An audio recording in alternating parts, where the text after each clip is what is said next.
The views expressed on this program are those of the commenters alone. They do not represent the views or opinions of Valley News Live, our parent company, or our advertisers. Breaking news coming out of Bismarck. Is a diversion dead as we know it? You got to hear what happened today on the Senate floor. The host of News and Views, Joel Heitkamp, and I will discuss. Plus, will the situation, the incident that happened at the Boston Marathon, impact security at the Fargo Marathon? Sheriff Paul Lady joins us. All that and more coming up right now on 630 Point of View.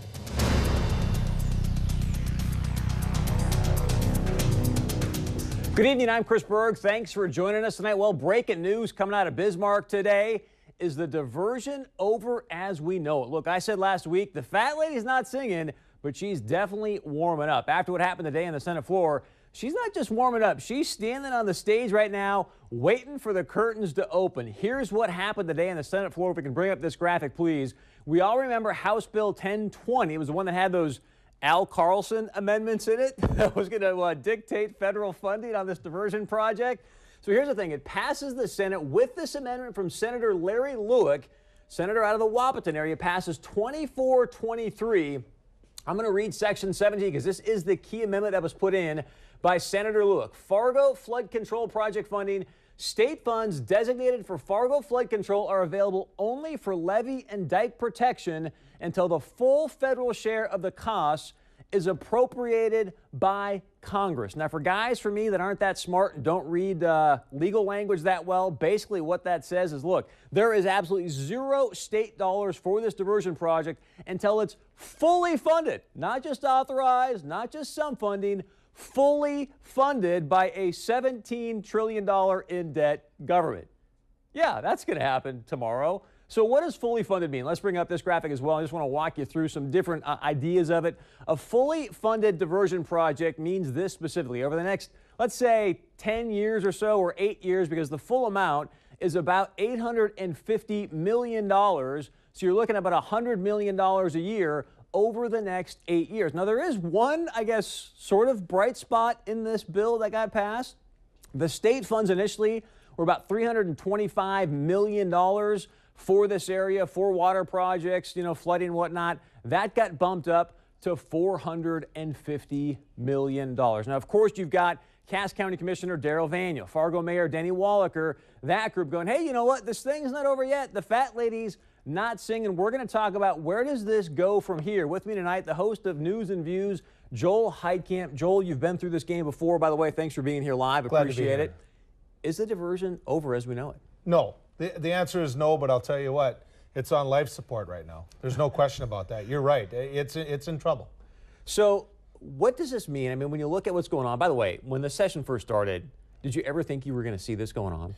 You know, I always knew that it didn't have the full support of the state of North Dakota, and I also knew that it had enemies up and down the Red River Valley as well. Larry Lueck is from Wapaton, but actually Fairmont. I mean, that's where the Red River begins. Boy to Sioux goes to Wapaton. So, yeah, I knew it had some enemies out there. I just didn't know it had more than it had supporters. Senator Larry Lueck, freshman senator, as we've talked about with Mayor Wallaker, they said, hey, we're going to lean on Senator Grinberg to get this thing through, get it done for us.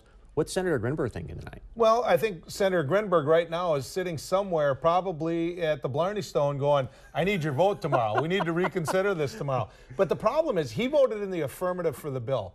The way the process works, the only way this bill can be reconsidered is if somebody stands on the floor of the Senate tomorrow and says, I was in the majority, I wish to reconsider this bill, then they have to get the majority of the votes, which they didn't get on the amendment in the first place. So it's a game being played here. The upside for the diversion folks that do support the project is that I spoke to Al Carlson prior to coming on air with you, and Al Carlson, the majority leader, said if they send the bill in its current form over to us in the House, he guarantees and he gives his word it will go to a conference committee, which again, that puts a whole series of possibilities in front of you. And what does it mean? I mean, so it goes to conference committee. Does it mean he's going to change the language now in Senator Lueck's amendment, or what does that mean specifically? To me, that gets harder, Chris, because you've got a House version that didn't support the diversion without federal funding. You've got a Senate version that didn't support the diversion without federal funding. How do you come out of a conference committee saying, oh, let's ignore those two things? I mean, how do you do that? So, but I don't think you can blame Al Carlson for this. This is the Senate. The Senate isn't doing the kumbaya, we're afraid of Al. I mean, I don't think you can blame Al for this. The truth is, it doesn't have support in either chamber. Is Al right now looking for 24/7 security? Al right now is probably a little bit nervous on the home front. I get that. But if you're a Fargo legislator, now remember, there were only 3 Fargo senators that voted against this bill in its entirety. That's Tim Mathern, Tyler Axness, and George Sinner Jr. What do they have in common? They're all in the minority. They're all Democrats, and they're all from Fargo. Now, right now, they're working really hard to get this reconsidered, but there's a lot of votes to get. So let me ask you, let's move on to the federal aspect of it. Obviously, your sister is a U.S. Senator. You've got Senator Hoban. This is no longer the 3 amigos. Nothing to, against Senator Heitkamp, but they're the rookies 3 here. Exactly. Yeah. Do they have the clout to get this thing done, and what's Heidi saying? Well, first off, I'm not sure the 3 amigos can get this done. I mean, here's the thing. How in the world can you sell this on a federal level when every senator out there has a project that they have to advocate for, and they easily in their hip pocket can pull out, hey, your state doesn't even agree on this. Your state doesn't even want this. In fact, look at this vote, look at that vote, look at this vote. And so that's what I think, when you're spot on when you say, this has got really close to the fat lady singing on this, baby. You want to sing a couple notes? I'm not that good at it. One thing that Darrell Vanier did talk about was the WRDA bill, which is from, I guess, the Army Corps of Engineers. He said there's an $800 million fund there that possibly could end up funding the diversion. Is that a possibility? Well, here's a better possibility. We brag. We're North Dakota. We got more money. We send delegates out to the inaugural like Joey Miller, who do advertisements saying Barack Obama is nothing but a weed and needs to be extricated. He ran that ad, and we decided to send him to the inaugural. Here, Joey Miller, fund it.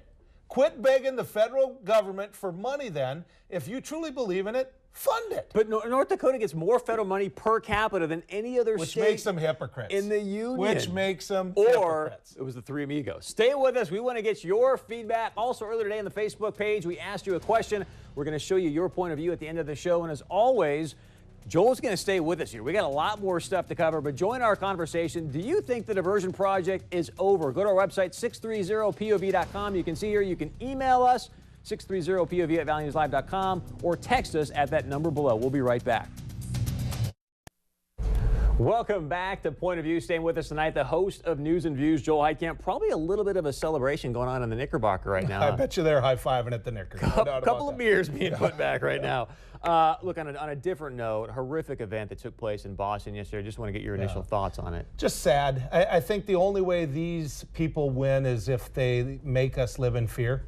I'm still going to find every big crowd I can between now and whenever and go there. If I could, I'd be at the Boston Marathon next year. Obviously not running in it, but I would love to be there just to lend support to it. It's all about fear and intimidation, and I don't think America falls for that. I don't think we do. I think we're too great a country for that. It definitely brings us together, that's for sure. I want to move on to another topic. American Crystal Sugar. Former workers finally going back to work after 20 months. They sat this thing out. And they you didn't look at sit it out. They got locked out. Don't forget that. They got locked out. And they could got have told said, don't show up. No, they said, here's a raise of 17% over 5 years, and they said no. And they said no. And they said, we will come to work while we work out these details. We'll work under the existing contract. But that was right before harvest. But Crystal Sugar would have saved money because they wouldn't have even had to pay the raise. Crystal could have kept these people working during that lockout under the old existing contract, Chris. Everybody forgets that fact. And what I heard from Brian Inglesrude and the upper people there at American Crystal Sugar is that, look, Chris, we're going into harvest. We can't afford, if they strike on us, then what do? Our beets rot and we lose out the entire harvest. They couldn't afford to do that either. That was their thoughts to me. My point is this. Brian Inglesrude talked to you? This is my... what special connection do you have? Well, everyone thinks I'm related to Dave Berg, which I'm not, so let's just get that clear right now. I mean, did he predict 6 more weeks of winter, or how did he do this? You said 38 feet for the flood, too, by the way. No, so my point, though, is did these people make a mistake by waiting so long? Oh, sure. I mean, if you got them in a room all alone, I think they'd admit that they didn't win. There's no question they didn't win. And the price that they paid was pretty heavy. The price that Crystal paid as well was very heavy. I hope their board and their members evaluate their management that way and say, look, This is what you cost our growers, and in the end, we've got people that we don't sit by in church anymore, and we don't sit by in the high school gym anymore, and we don't wave to each other. We had a pretty good thing going here. Everybody was making money. Because they all want to make money, but when you look at the federal sugar program, because it mitigates so much risk, was that part of the leverage you think the management had going, hey, you know what? We've got this backup plan. We've got no risk. Right. Yeah, we've got no risk. The biggest risk that management had was, can these new workers process these beets in a way where our growers don't lose money? The truth is, the growers lost money. I mean, that's just the cold hard truth. Then it became an issue of, we're dug in so deep on this that we just cannot cave into the workers, and the workers did the same thing. And I encourage the workers, agree to the drug tests, agree to sharing some of the health insurance. I mean, everybody's doing that these days. Everybody has Real to. quickly, should John Risky be fired as the leader of the union? No. I think he should. No. You know what? They supported him in every vote. The last one. You know, the truth is, John Risky ran this as a good head of a local. He just lost. Well, it's a co-op now. Maybe they make it an ESOP, an employment-owned company. The other thing I want to get to is Spirit Lake. They vote out as their tribal chairman, Roger Yankton. I found out today that Roger Yankton's daughter, who's 30, on the reservation, ended up beating up a 15-year-old girl who was the daughter of the tribal council member who stepped forward about these crimes about Roger Yankton. Two things. One, should Roger Yankton just be yanked out of this deal? And what do we do to start to salvage that situation on Spirit Lake? I don't know the story about his daughter, but what I can tell you is this. Things need to change at Spirit Lake. They admit that. The tribe at Spirit Lake and many people involved with the tribe at Spirit Lake know that some change and big change needs to happen in certain ways. I believe that Tim Purdon, the state's attorney, needs to play a role in all of that, or the U.S. attorney, I should say. Is he going to step up? He was on the show going, hey, BIA is great. No, they're not. And I think Senator Hoeven has provided a level of leadership in that. Missing in all of this, and I'm hoping that many of the congressional delegation get there. But when you got Kevin Kramer saying he's afraid to go on the reservation and hasn't been to one tribal court, I think the congressman owes it to that tribe to show them that he has, or he we will had a support former them. tribal judge, Molly McDonald, say, Chris, the people here aren't even getting a fair. Well, I'm not fair afraid court. to go to the reservation. I'm not either. Nor is Kevin Kramer. We got to go. We got to no to a tribal court. We'll talk about it in the next segment. Stay with us. Former Sheriff of the Year Paul Laney joined us talking about, hey, is there going to be new precautions for the Fargo Marathon after what happened in Boston? As always, join our conversation, 630pov.com. We'll be right back.